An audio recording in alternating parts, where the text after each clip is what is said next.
Alors, Nouveaux Indiens, c'est une fiction, une vraie fiction qui joue le jeu de la fiction, à partir d'un personnage de scientifique, d'anthropologue, donc d'enquêteur, puisque l'anthropologue, de façon canonique, fait des enquêtes de terrain.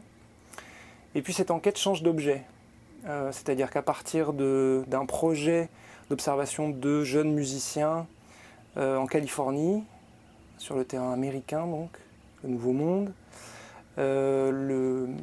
cet anthropologue se rend compte qu'un certain nombre de turpitudes ont eu lieu, concernaient des personnages qu'il croise, et son point de mire se déplace.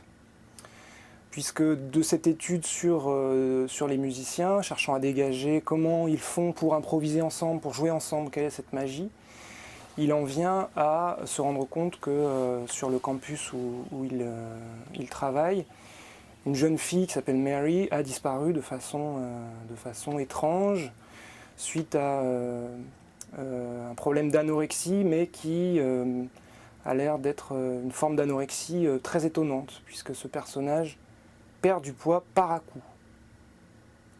Voilà, on a accès aux courbes de poids et elles sont surprenantes. Donc ce personnage s'attelle à ce problème d'abord en parallèle, puis de façon centrale, et finit par toucher très gros, par toucher à des problèmes qui le dépassent, qui touchent à l'organisation du monde universitaire, au savoir, et même à la politique, de telle sorte qu'il a besoin d'aide, qu'il ne peut pas affronter tous ces problèmes seul.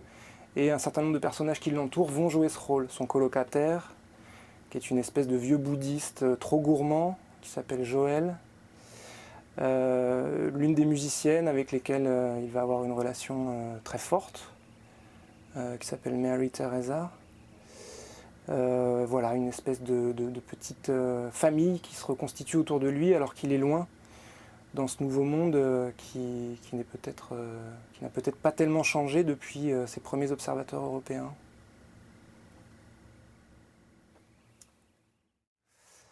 Alors comment c'est venu? C'est venu d'une expérience autobiographique pour le coup, c'est-à-dire qu'effectivement je me suis rendu moi-même en tant qu'ethnologue sur le terrain américain, plus précisément en Californie, et au niveau de ce que j'ai vécu, j'ai été très intéressé par ce travail, voilà.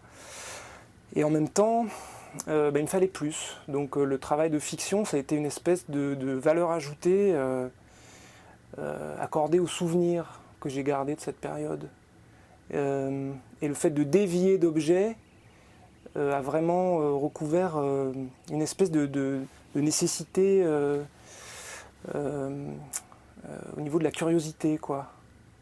J'avais observé des choses qui m'intéressaient, mais pas suffisamment, pas encore assez.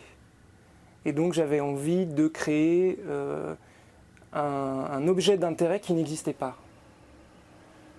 Et qui soit en même temps un symbole de cette période très étrange aux États-Unis, qui a été la réélection de George Bush, alors que bon, il représentait pas, les gens l'adoraient pas dans le pays, quoi. Visiblement, il y avait, bon, c'était une espèce d'élection par défaut, de réélection par défaut.